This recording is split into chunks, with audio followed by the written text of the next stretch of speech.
এইবাৰ পুৰণি চৰকাৰী গৃহ ভাঙি ঘৰটোক সকলো পুৰণি আচবাব সা সম্পত্তি অবৈধভাৱে লুটিলে এগৰাকী কৰ্মচাৰীয়ে। এই ঘটনা সংঘটিত হ'ল ওদালগুৰি জিলাৰ বেংবাৰীস্থিত হস্ততাঁত বস্ত্ৰশিল্পৰ এটি প্ৰশিক্ষণ কেন্দ্ৰত। নিৰ্দেশক মেহৰুন মুছলিমে কৰিলে এই কাৰ্য। 1950 চনতে অসম চৰকাৰে হস্ততাঁত বস্ত্ৰশিল্পৰ এটি প্ৰশিক্ষণ কেন্দ্ৰ প্ৰতিষ্ঠা কৰা হৈছিল ওদালগুৰি জিলাৰ বেংবাৰীত। এই সুদীৰ্ঘ সময়ছোৱাত ইতিমধ্যে বহু প্ৰশিক্ষাৰ্থীয়ে প্ৰশিক্ষণ গ্ৰহণ কৰি সংস্থাপনৰ পথ মুকলি কৰিছে। শেহতীয়াভাৱে এই কেন্দ্ৰটোত অধিক গতিশীল কৰিবলৈ এটি চৰকাৰী নতুন গৃহ আবণ্টন হ'ল, কিন্তু তাতে লাগিল কেনাটো। আগৰ পুৰণি চৰকাৰী পকীঘৰটো কোনো ধৰণৰ চৰকাৰী অনুমতি নোলোৱাকৈ নিৰ্দেশকগৰাকীয়ে দুজন আত্মীয়ক লৈ ভাঙি দিয়ে।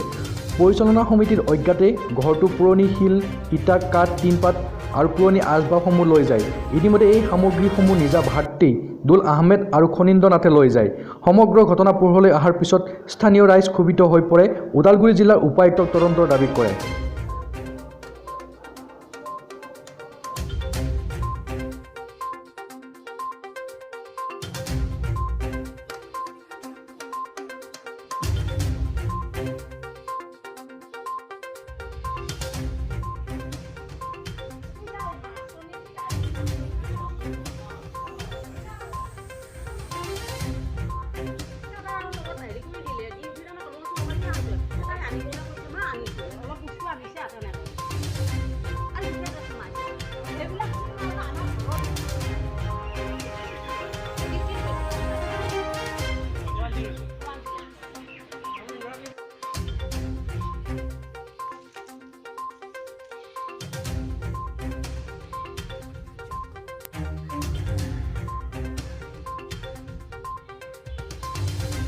আমাৰ অসম চৰকাৰৰ বয়ান প্ৰশিক্ষণ কেন্দ্ৰ 1950 চনতে বেংবাৰীত অৱস্থিত।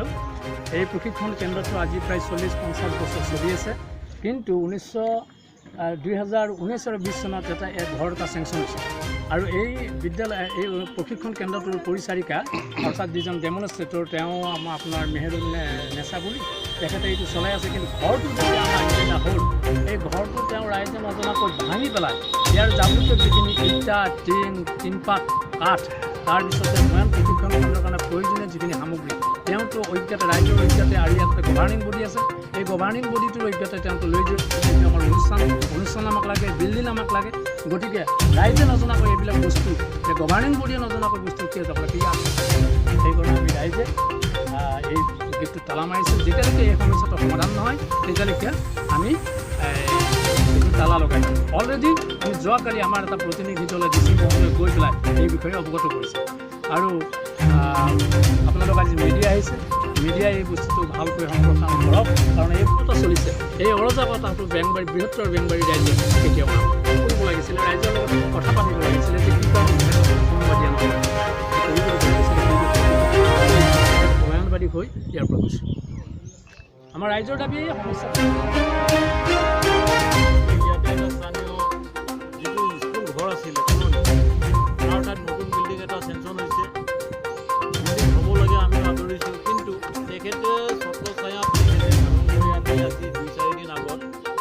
সমগ্ৰ বিল্ডিংটো ভাঙি তেখেতে তাৰ সামগ্ৰী, ফাৰ্নিচাৰ, শাল সূতা, টিনপাত যিহেতু তেখেতে চুৰ কৰিছে, এটা চৰকাৰী অনুষ্ঠানৰ সামগ্ৰী চুৰ কৰিছে। ইয়াৰ উচিত তদন্ত হ'ব লাগে, নিশ্চয় হ'ব লাগে। আৰু ইয়াৰ সমগ্ৰ সামগ্ৰী এই অনুষ্ঠানটো চলাব নোৱাৰিব। গতিকে আমি প্ৰশাসনক আপোনালোকৰ কম সময়ৰ ভিতৰত ইয়াৰ এক উচিত তদন্ত কৰি এক